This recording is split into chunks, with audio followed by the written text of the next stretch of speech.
ట్రిప్పుకి బయలుదేరుతున్నారా? మీరు రిసెప్షన్లో లేకుండా బయటికి వెళ్ళిపోతే అందరి ముందు పెద్దయ్య గారు తలదించుకునే పరిస్థితి వస్తుంది. నాను పెద్దయ్య గారిని అట్ట చూడలేను. ఎట్టగైనా సరే మీరు రిసెప్షన్లో ఉండేలాగా నాను చూసుకుంటాను. అంతా బాగుంది, కానీ తాతయ్య నుండి తప్పించుకొని ఈ రిసెప్షన్ నుంచి ఎలా ఎస్కేప్ అవుతావో నాకు అర్థం కావట్లేదన్నయ్య. ప్రస్తుతానికి నాకు అర్థం కాలేదు, కానీ పక్కాగా రిసెప్షన్లో మాత్రం నేను ఉండను. ఆల్ ది బెస్ట్ అన్నయ్య. సరే మీరు కిందకి వెళ్ళండి. నా గురించి ఎవరైనా అడిగితే డౌట్ రాకుండా మేనేజ్ చేయండి. అలాగేనే. సరే మ్యాడీ, నువ్వు ఏం జరిగినా సరే రిసెప్షన్కి మాత్రం రావద్దు.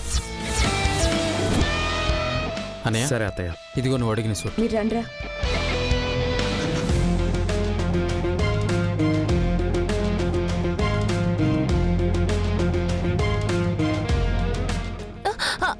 ఏయ్ ఏయ్ ఏం చేస్తున్నావు? ఏం చేస్తున్నావు?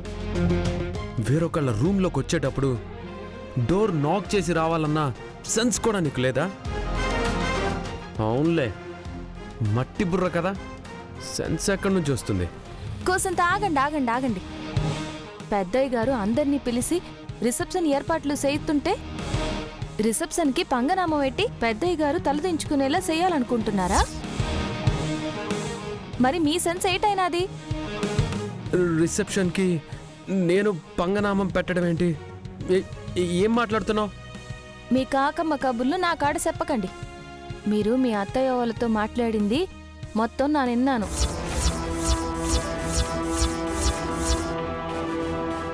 ఇప్పుడెళ్ళి ఈ విషయం పెద్దయ్య గారికి చెప్పాననుకో. ఏంటి బెదిరిస్తున్నావా? నాను బెదిరించట్లేదు, నిజం చెప్తున్నాను. రిసెప్షన్కి మీ బంధువులందరూ వస్తున్నారు, మా అమ్మ నాన్న కూడా వస్తున్నారు. ఇప్పుడు మీరు లేకపోతే అందరూ బాధపడతారు. అయితే ఇప్పుడు ఏం చేయమంటావు? అందరినీ సంతోషంగా ఉంచడానికి నన్ను బాధపడమంటావా? No way. నువ్వు మర్యాదగా బయటికెళ్ళు. నేను బయటికెళ్ళాలి. కనీసం పెద్దయ్య గారి గురించైనా ఆలోచించరా? ఏయ్, మీ పెద్దయ్య గారు నా గురించి ఏమైనా ఆలోచిస్తున్నారా? లేదు కదా.